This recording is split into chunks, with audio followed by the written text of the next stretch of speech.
أعوذ بالله من الشيطان الرجيم بسم الله الرحمن الرحيم قال المؤلف رحمه الله تعالى ونفعنا به وبعلومه في الدارين آمين بسم الله الرحمن الرحيم ثم المياه تنقسم على أربعة أقسام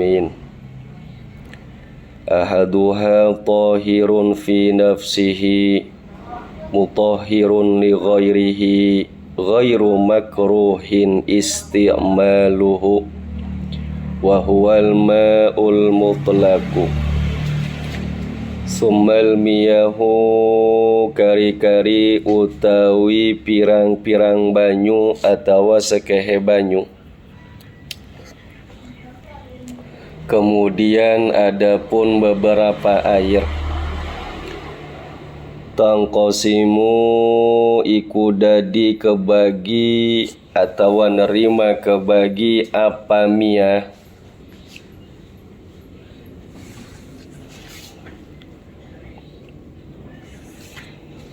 ala arba'ati aqsamin ala ingatase arba'ati aksamin papat sekehe banyu sekehe dum-duman ahaduha utawi salah sijine ha arba'ati aqsamin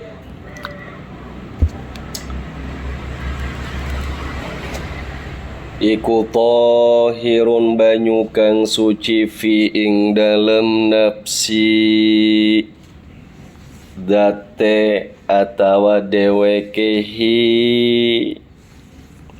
banyu kang suci maksudnya tahirun mutahhirun tur kang nyucikaken limaring ghairi liyanehi tahirun ghairu makruhin kang ora makruh apa istimalu ngegenahe hu tahirun wa huwal ma'ul mutlaq wa huwa lan utawi tahirun mutahhirun ghairu makruhin istimaluhu iku al ma'u banyu al mutlaqu kang mutlak. Banyu yang mutlak itu yang bagaimana an qaidin lazimin adoh saking qaidin qaid lazimin kang lazim tetep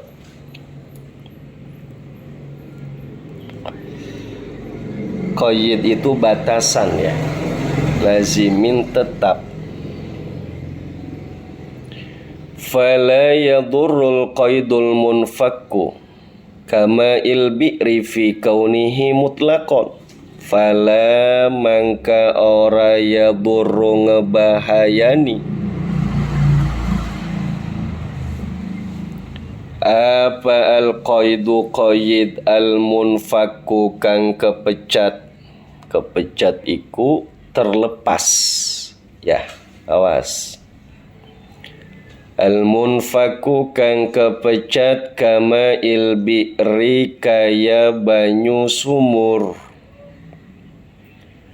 fi ing dalam kauni anane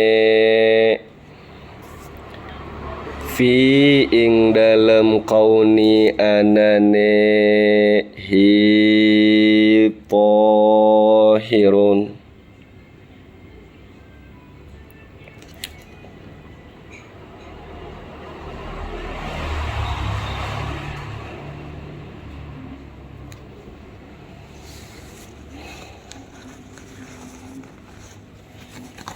hi ing apa hi ma'il bi'ri ing dalam anane ma'il bi'ri iku mutlakon mutlak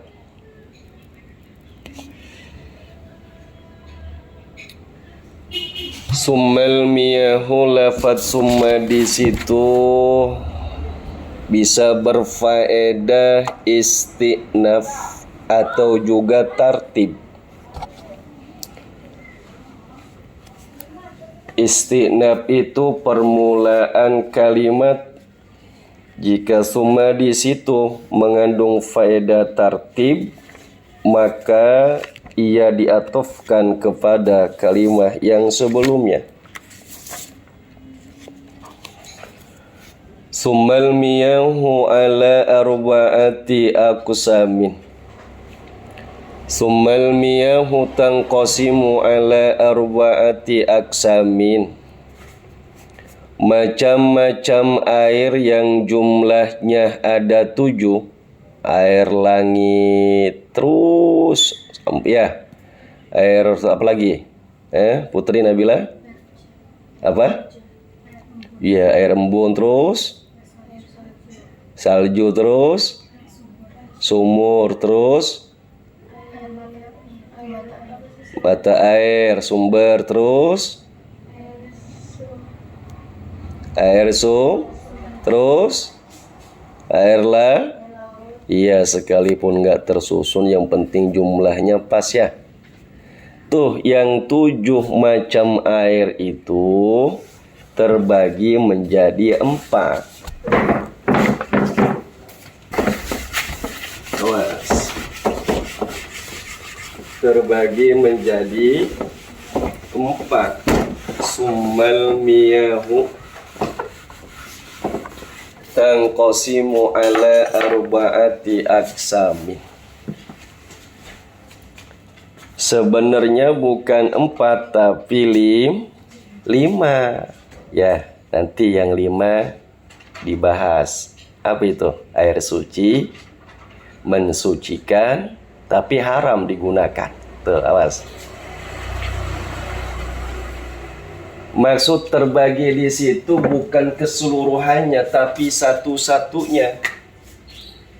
Air yang 7 itu satu-satunya nih, air hujan nanti terbagi. Ada air yang suci, mensucikan terus sampai 7. Ketika terbagi menjadi 7, maka total semuanya itu adalah 28. Dari mana 28? Jumlah air yang 7 dikali 4 yang menjadi bagian air. 7 kali 4 sama dengan 28.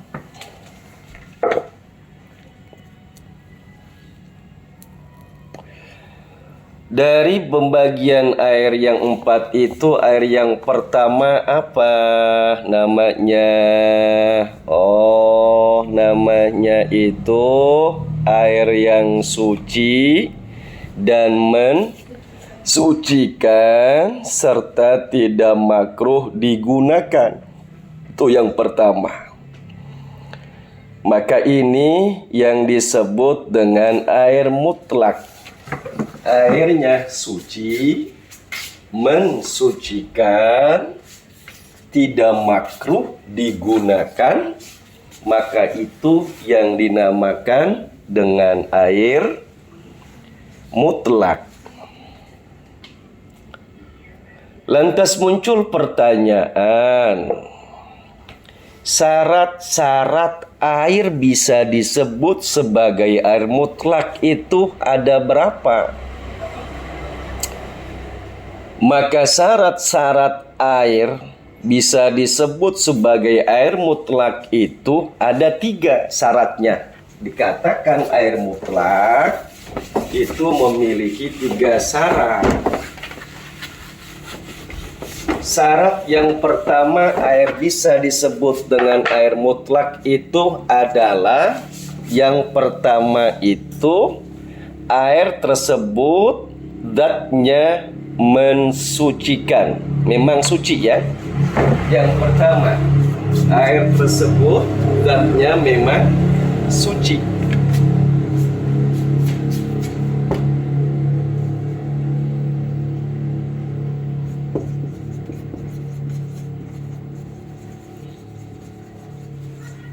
Yang kedua, disebut dengan air mutlak itu syarat yang keduanya adalah air tersebut bisa mensucikan hadas. Air tersebut bisa mensucikan hadas, najis, dan lain sebagainya.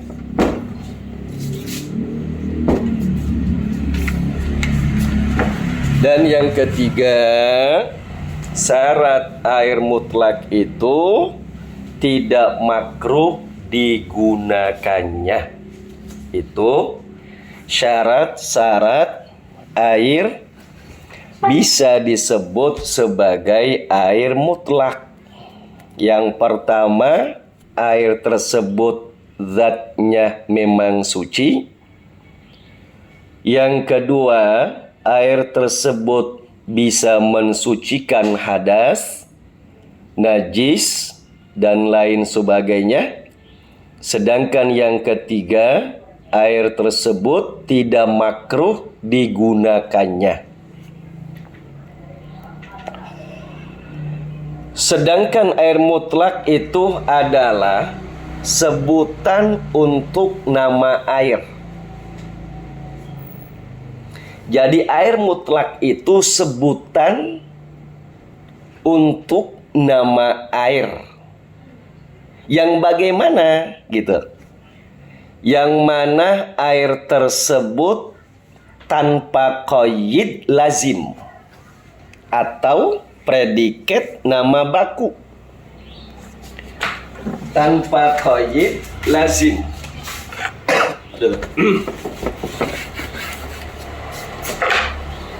Tanpa qaid lazim atau predikat baru.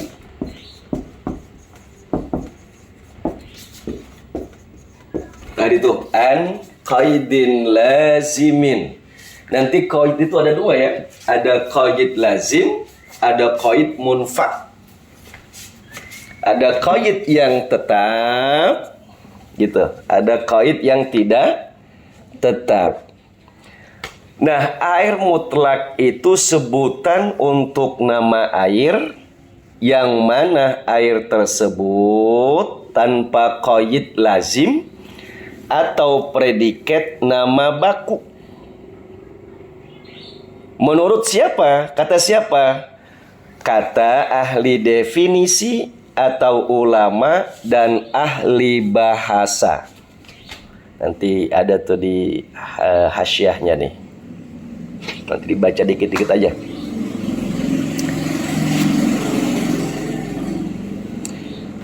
Kenapa bisa demikian?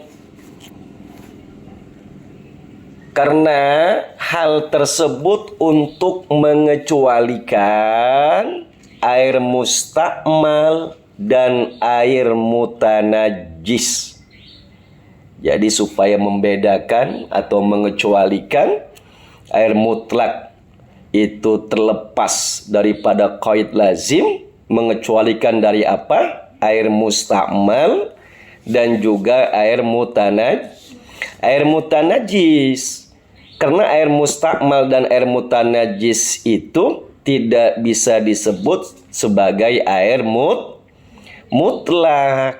Nggak bisa disebut sebagai air mutlak gitu.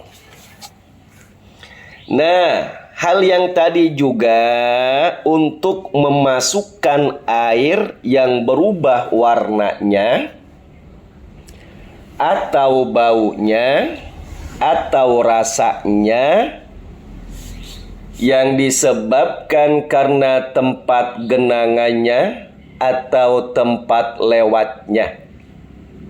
Karena air yang berubah sebab tempat genangannya atau tempat lewatnya itu masih bisa disebut sebagai air mutlak. Menurut ahli definisi dan ahli bahasa, meskipun air tersebut berubah warna, berubah baunya, berubah rasanya. Maka kalimat air mutlak adalah sebutan untuk nama air yang mana air tersebut tanpa qaid lazim atau predikat nama baku menurut ahli definisi atau ulama dan ahli bahasa. Jadi kalau umpama kamu lihat kali tuh yang di belakang, itu kan tempat itunya kan, apa namanya, tempat genangnya tuh. Ngelihat warnanya butek, warnanya anu segala, itu masih bisa disebut dengan air mutlak. Karena berubahnya itu baik warna, rasa, bau masih bisa disebut air mutlak. Tadi itu tuh karena tidak ada qaid yang lazim, tidak ada sebutan nama baku. Nanti beda ketika air tersebut memiliki qaid yang lazim gitu. Maka muncul pertanyaan, lantas apa sih perbedaan air mutlak dengan mutlak air? Ada air mutlak, ada mutlak air. Apa perbedaan air mutlak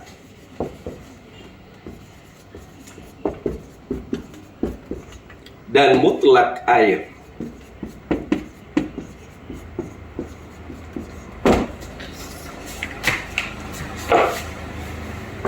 Allah.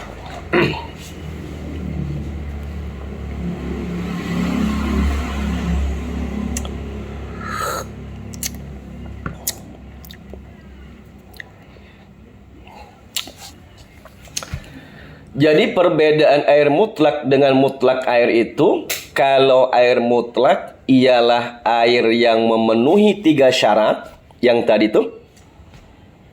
Suci, mensucikan, tidak makruh digunakan.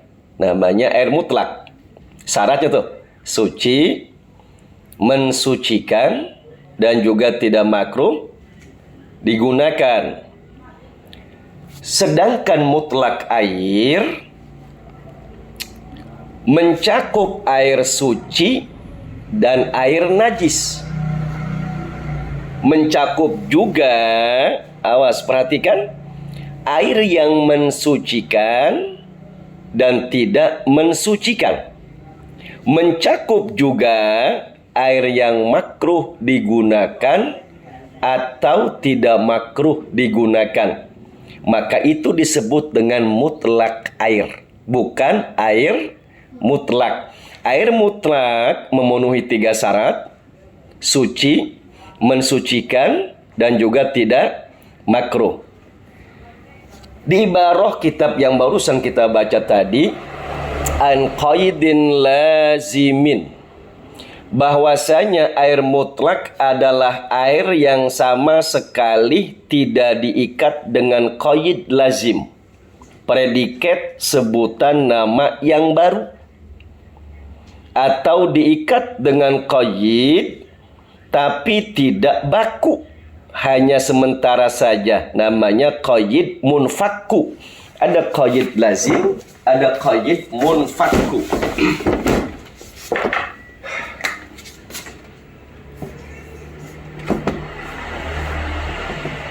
Ini kudu paham ya.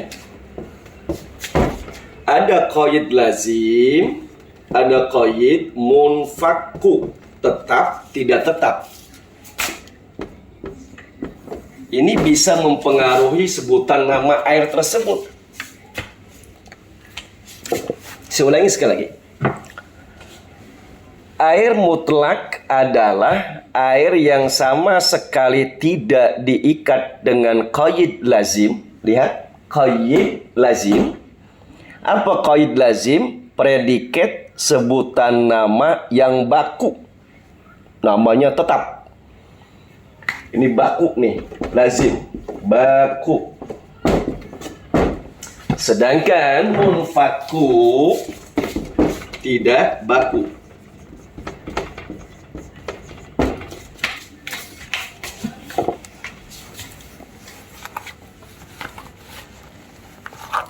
Mana contohnya? Contoh air yang sama sekali tidak diikat dengan qaid yang lazim. Tidak ada qaid lazim.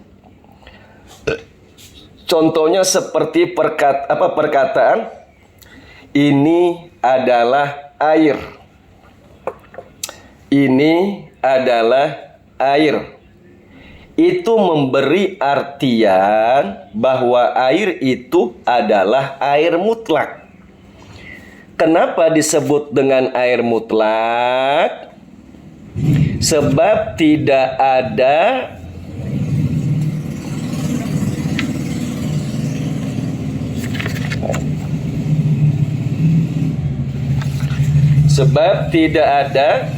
qaid, tidak diikat dengan predikat sebutan nama baku. Air saja tuh. Berbeda bila sudah diqaidi, seperti air semangka, air dari perasan semang, terus air tebu, air dari perasan. Qaidnya itu tuh nama belakang airnya. Air semangka. Perhatikan. Nih semangka ini qaid. Tuh. Ada airnya. Cuma diqaidi lazim. Mana qaid lazimnya? Semangka. Air tebu. Ada kalimat diqaidi dengan qaid yang lazim. Mana? Tebu. Air perasan. Tebu. Air perasan. Tebu. Air semangka, air tebu itu diqaidi dengan qaid yang lazim, sebutan predikat nama yang baku. Sampai kapanpun tetap namanya air semangka saja. Mau sampai kapanpun, mau bagaimanapun juga, tetap sebutannya air semangka atau air kelapa. Maka sebutan air semangka, air kelapa, air teh itu ada yang disebut dengan qaid yang lazim, qaid yang tetap, qaid yang pasti. Awas. Berbeda bila qaid tersebut sifatnya munfaku, tidak baku, maka tetap disebut sebagai air mutlak. Mana contohnya? Contohnya itu adalah kata air sumur. Lihat.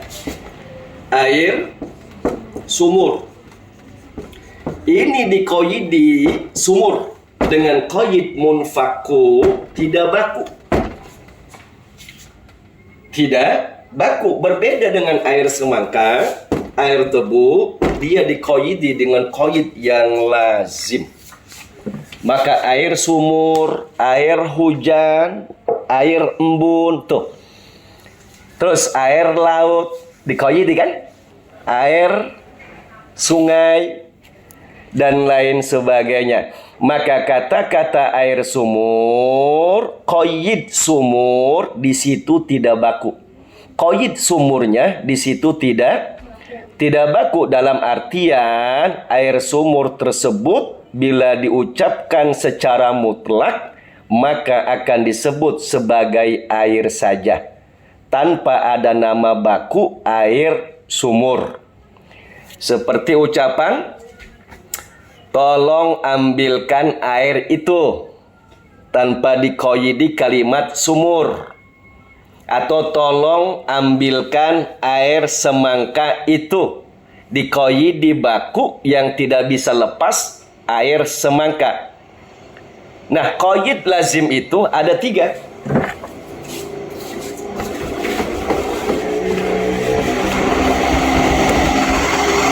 Qaid lazim itu ada 3.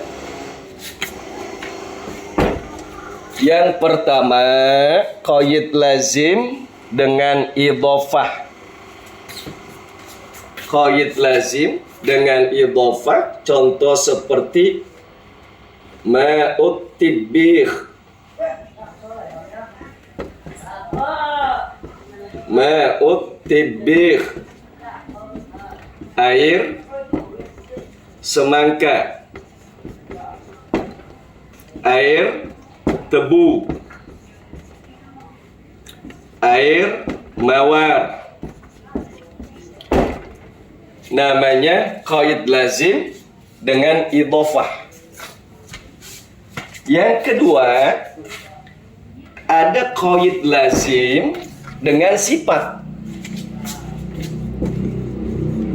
Qaid lazim dengan sifat. Contoh, min ma'in dafikin. Min ma'in dafikin.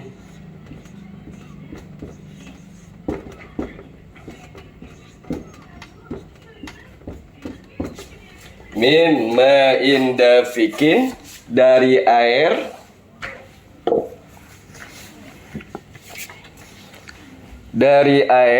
yang tersendat-sendat atau muncrat. Dari air yang tersendat-sendat atau muncrat. Ini namanya qaid lazim. Sebab air di situ disifati dengan dafik, tersendat-sendat, muncrat. Maksudnya adalah air sperma, bukan air mutlak. Namanya qaid lazim dengan sifat. Ada juga qaid lazim dengan al lil ahdi. Al lil ahdi.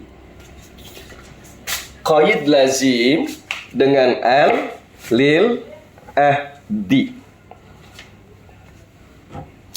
Seperti mana contohnya qaid lazim lil ahdi itu? Seperti contohnya hadis Nabi fi qaulihi sallallahu alaihi wasallam, lamma qalat lahu ummu salamah, hal 'alal mar'ati min ghuslin idza hiya ihtamalat? Na'am, idza ra'atil ma'a. Idza ra'atil ma'a. Perhatikan.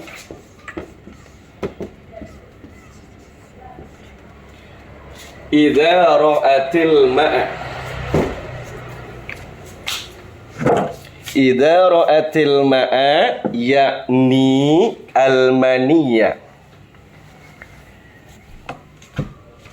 Hadis itu begini artinya. Apakah diwajibkan mandi atas wanita bila ia mimpi basah?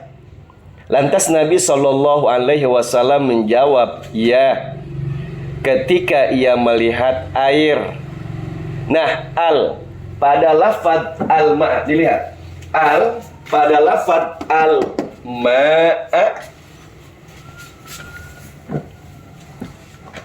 Pada hadis di atas itu berfaedah lil ahdi, yang sudah diketahui bahwa maksudnya dari air di situ adalah al-maniyya, mani atau sperma. Apakah diwajibkan mandi atas wanita bila ia mimpi basah? Nabi Shallallahu Alaihi Wasallam menjawab, ya, ketika ia melihat sperma. Fi qaulihi Shallallahu Alaihi Wasallam, lamma qalat lahu ummu salamah, hal 'alal mar'ati min ghuslin idza hiya ihtamalat? Na'am, idza ra'atil ma'a yakni al-maniyya. Jadi qaid lazim itu ada tiga. Ada qaid lazim bil idhofah, yang dimudhofkan seperti tadi itu air semangka, tebu, mawar, kopi, air teh dan lain sebagainya, namanya qaid lazim dengan idhofah. Ada qaid lazim dengan sifat, seperti contoh min ma'in dafiq. Ada juga contohnya qaid dengan al lil ahdi. Contohnya lafaz al ma'a yakni al maniyya dalam hadis Nabi Sallallahu Alaihi Wasallam. Jadi air mutlak itu air yang terbebas daripada qaid yang lazim, bukan qaid yang al munfak Al munfakku qaid yang lazim itu qaid yang baku, sedangkan qaid munfakku qaid yang tidak baku. Nah, air mutlak itu juga memiliki 3 syarat. Yang pertama airnya suci, yang kedua airnya mensucikan, yang ketiga airnya tidak makruh digunakan.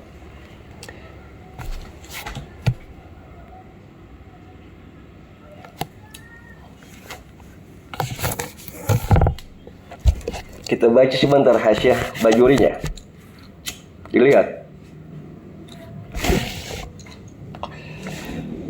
Qauluhu summa utawi ucapanana neki musonib atau kisyari rupane lafad summa.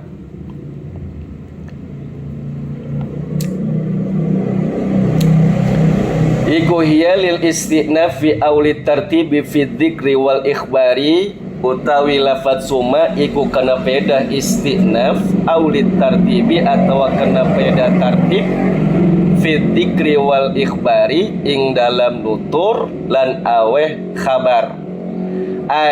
Tegese ba'da ing dalam suwise an akhbartuka ing dalam suwise enta akhbartu awe khobar safatu isunka ing sira bi annal miyaha kelawan satuhune sekehe banyu allati kang yajuzu kang wenang apa at-tathiru sesuci bi kelawan ha al miyah iku sab'atu aksamin pitu pirang-pirang dumduman atau pitu sekehe dumduman.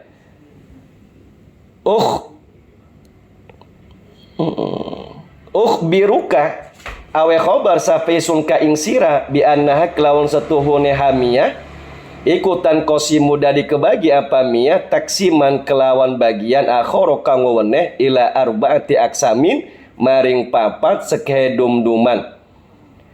Jadi aku kabarkan kepada kamu bahwasanya air yang boleh digunakan untuk bersuci itu ada 7 bagian. Kemudian aku kabarkan lagi sama kalian bahwasanya dari 7 air tersebut dibagi lagi menjadi 4 bagian. Qauluhu al-miyahu utawi ucapanane ki musonib lafad al-miyahu iku kullu wahidin minha la majmu'uha tegese saban-saban kang suwiji min saking ha al-miyah la majmu'u dudu kumpulanane ha almiyah. Maksud lafaz almiyah di situ adalah satu-satunya dari 7 macam air tersebut, bukan keseluruhannya. Bukan keseluruhannya, tapi satu-satunya. Yang 7 itu nanti satu-satunya ini dibagi jadi 4 bagian. Yang 7, maka ketika ada 7 air, satu-satu dibagi 4, 7 dikali 4 totalnya 28 kama huwa dhahirun sebagaimana kai barang kang utawi huwa ma iku kang zahir atau jelas. Fatasirul aksamu bihadzal i'tibari samaniyatan wa asyrina mangka dadi apa al aksam sekehe dumduman bihadzal i'tibar kelawan ikilah i'tibar ungkapan dadi iku samaniyatan walu wa isyrina lan 20. Sehingga dengan ungkapan ini, dengan bagian tersebut, jadilah total yang 7 itu dengan 4 menjadi 28. Dari mana? Min dorbi arba'atin, dari dorbi hasil perkalian fi. Awas, fi dikali min dorbi arbatin dari hasil perkalian 4, fi dikali sab'atin 7. Jadi 7 dikali 4 jadinya 28. Fatasirul aksamu bihadzal i'tibari samaniyatan wa asyrina. Wa al dan juga lafat al. Pada lafat almiyah dilihat lafat almiyah. Wa al fil miyah lil ahdi dzikri dan lan utawi al ing dalam lafaz al miyah iku kena pedah ahdi dzikri al miyahul mutaqaddimu dzikruha tegese sekehe banyu kang dadi dimin apa nuture hak banyu. Maksudnya air yang sudah lalu penyebutannya yang 7 tuh. Maksudnya begitu loh. Maksudnya air yang dimaksud air di situ adalah air yang telah disebutkan waktu kemarin-kemarin. Bahwasanya air itu dibagi ada 7. Tapi awas, yang paling penting buat kita bahwasanya air yang pertama itu adalah air mutlak. Wallahu a'lamu bissawab.